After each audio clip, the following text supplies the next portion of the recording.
Hey, how's it going, guys? Mr. Boss for the win here, and in today's GTA 5 video, I'm going to be giving you guys some buyer beware and telling you why you should absolutely not purchase the new vehicle, the Ocelot Locust sports car that was just added in Grand Theft Auto Online. Now, at the end of the day, of course, it's your own personal choice if you want to buy this vehicle, and you might want to purchase this vehicle for separate reasons that I mentioned in this video. But I'm just going to be bringing your attention some glaring red flags about this car that you need to know about before you end up buying. The first is definitely the price. This is not an inexpensive vehicle.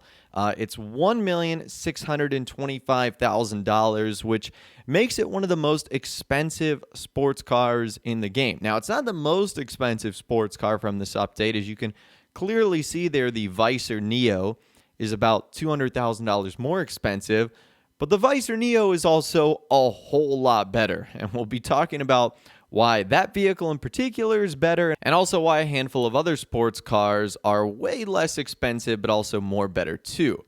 Now, for starters, the price of the Ocelot Locust is roughly around $1 million more expensive on average than most sports cars, and it's also $200,000 more expensive than probably the best sports car in the entire game, and that is the Ocelot Pariah. So just when you think about it from that perspective, it's pretty pricey for what you're getting. Now let's continue to talk about performance here, and this vehicle is incredibly underwhelming. And that's a little bit disappointing considering the type of car that this is. So this actually turns out to be one of the slowest sports cars in the entire game. And again, that's disappointing because the Ocelot Locust is essentially a track car. Now in real life, this would probably work out really, really well. And this would probably be one of the more speedier vehicles that you could drive around. However, because Rockstar based this off of a real-life track car, it's actually not all that fun to ride around and drive around in-game. So not only is it really slow and underperforming, but because it's a track car, it's got a super stiff suspension, and because of that, every single bump you go over, like if you're not driving this on the perfect flat surface, this car is going to disagree with you. And you're going to be spinning out, flipping, you're going to be tipping over and, jolting. It just doesn't ride well at all. So I think I would be a little bit more inclined to purchase this vehicle if I could just have fun with this topless car, driving it around from point A to point B. But you can't even do that because it's so uncomfortable to drive around with. So that's the first red flag right there, or I should say the second, aside from the price, is that the performance of this vehicle, the top speed, the handling, everything is just not all that great. So that's another thing right there that I'm just not a huge fan of. Another thing that I'm not a huge fan of, and this is just my personal opinion, but I really dislike when vehicles force you into a customization option. And the one customization option that the Ocelot Locust forces you into here is a spoiler. Now, with some vehicles, you can get around this by doing the removing spoiler glitch, like what we did with the Progen Imerus a couple of weeks ago. And I tried to do the exact same thing here with the Ocelot Locust, and I didn't have any success. So I'm not sure if this specific vehicle just doesn't allow you to do it, or if Rockstar maybe hotfixed that glitch, which seems a little bit unlikely. But basically what you have to do is purchase the final spoiler option and then continue to flick back to the stock spoiler option, and eventually the spoiler altogether will be removed. However, I could not seem to do that with this vehicle.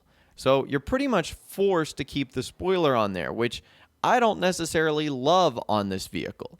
So that's another thing that I'm just not a big fan of, is when vehicles like force you into having a diffuser on the car or force you into having a spoiler.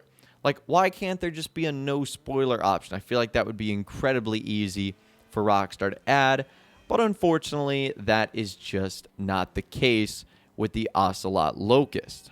Another thing I'm not a huge fan of with this vehicle is, and you guys can correct me if I'm wrong here, I feel like it's identical, or at least really similar, to another sports car we got a couple of years ago, the Hijack Rustin, which shares a lot of similarities. They're both topless sports cars, they're both sort of track style vehicles, and they're both not all that great performance wise. So it's kind of like Rockstar just added a different version of this vehicle, which we've kind of already had in the game for a couple of years now. So that's the first thing I thought of, is this is just sort of a reskinned Hijack Rustin.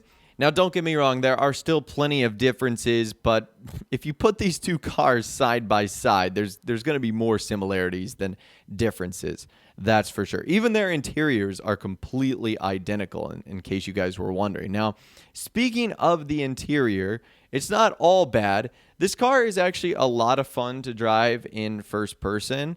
And it is really nice because when you're firing weapons out the front, you don't have any windshield or roof to worry about. There's no like A-pillar in your view.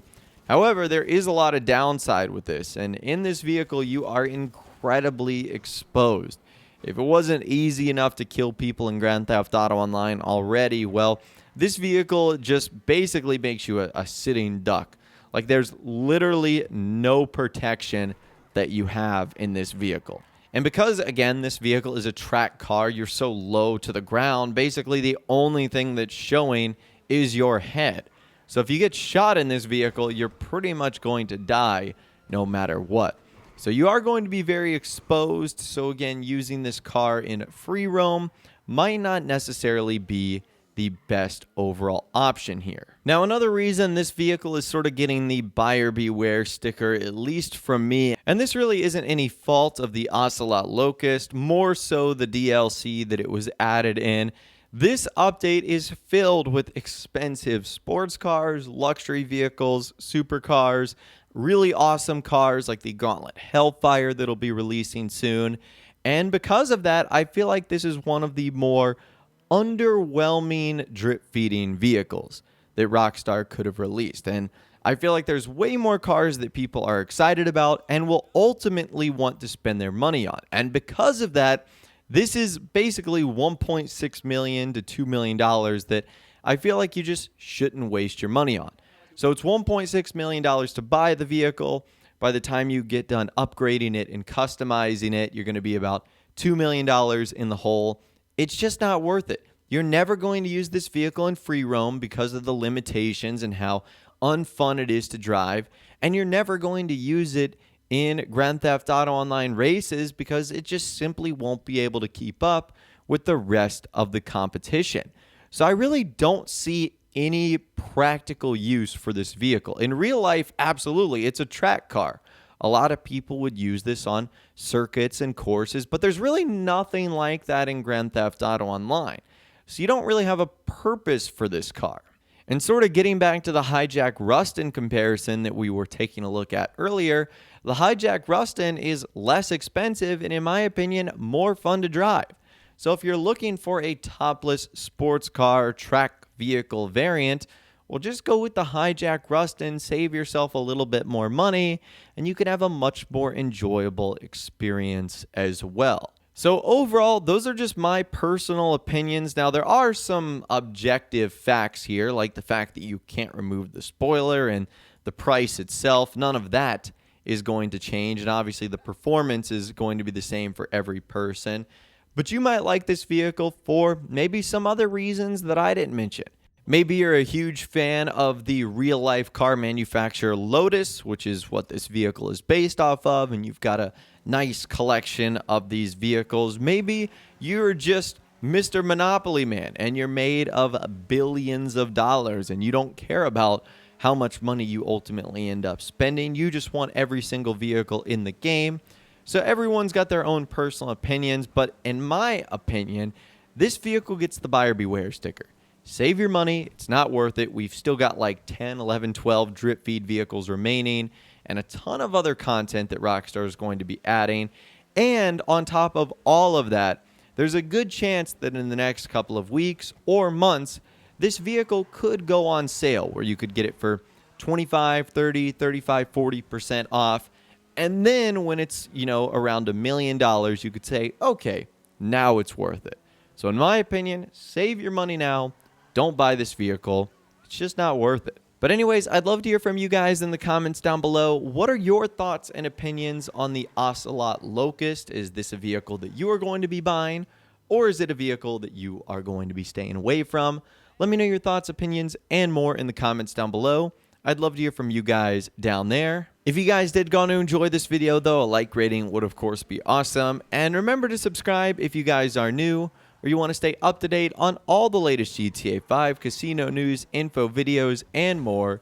And be sure to ring that notification bell as well. Sometimes YouTube just doesn't work, and if you ring that bell, you'll always be guaranteed to be notified when new videos arrive. But of course, as always, guys, thank you all so much for watching. Take care, and I'll see you guys in the next video.